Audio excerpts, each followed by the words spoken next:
یہ بھی بہتر ہے.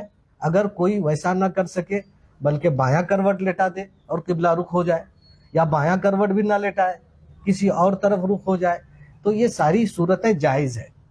جب جائز ہے تو مستحب صورت پر عمل کا اہتمام کرنا ٹھیک ہے، لیکن اگر نہ ہو سکے تو اس کے اوپر طنز، تنقید اور آپس میں اس کو لے کر کے جھگڑا، اختلاف کرنا، یہ سب نہ کریں. قربانی اس میں بھی ہے کہ ہمارے جذبات یہ ہیں لیکن ہم نے اپنے جذبات کو دبایا. جذبات کی بھی قربانی. جذبات کی بھی قربانی کریں. اور اپنے جو رشتہ دار ہیں ان تک تو آدمی گوشت پہنچاتا ہے، لیکن اب میں حال میں دیکھ رہا ہوں کہ بہت سارے مسلمان جو کام کرنے کے لیے باہر جاتے ہیں وہاں ان کا انتقال ہو جاتا ہے، بچے ان کے یتیم ہو جاتے ہیں، عورتیں بیوہ ہیں. حال اندر سے بہت خراب ہے، بہت غریب، غربت بڑھی ہے. گزشتہ 5-6 سالوں میں بہت تیزی سے غربت بڑھی ہے. میں تو ایسے لوگوں کو جانتا ہوں کہ جن کو آلو کی سبزی کھانے کے بھی پیسے نہیں ہوتے. خودداری کی وجہ سے بھیک بھی بعض نہیں لوگ یہ مانگ سکتے. کہتے ہیں کہ کہاں غربت ہے، وہ دراصل ان کا پیٹ بھرا ہوا، ان کو لگتا ہے کہ کہاں غربت ہے. وہ ہمارے پاس آئے، میں ان کا ہاتھ پکڑ کر کے غربت کی دلدل میں اتار کر کے ان کو دکھاتا ہوں کہاں غربت ہے. تو ایسے لوگوں کا خاص طور پر خیال رکھیں جو یتیم بچے ہیں، نادار ہیں. وہ سفید پوش ہاتھ بھی نہیں پھیلاتے، سماج میں کسی کے پاس جاتے بھی نہیں ہیں. ان کا صرف گوشت سے خیال رکھنا نہیں ہے بلکہ اس موقع پر چرم قربانی کا پیسہ ان کو دیں زیادہ سے زیادہ. بہت بہت شکریہ، تفصیلی جواب آپ نے دی. اگلے کوئی اور سوال تو نہیں آیا؟ میں وہی دیکھ رہا تھا، کوئی سوال نہیں ہے یہاں پر. سوالات بہت سے ہو سکتے ہیں. قربانی کے جانور میں جو عیب ہے اس کے تعلق سے، کن عیوب کی وجہ سے قربانی نہیں ہوتی ہے، کن عیوب کی وجہ سے ہو جاتی ہے. بہرحال اگر آئندہ بھی ایسے سوالات پیش آتے رہیں تو آپ خبر کرتے رہیے. انشاءاللہ فی الحال کے لیے WhatsApp پر اتنا جواب. کافی. جزاک اللہ. جزاکم اللہ خیرہ. ملتے ہیں کسی دوسرے ویڈیو میں، جب تک کے لیے دیجیے اجازت. السلام علیکم ورحمۃ اللہ.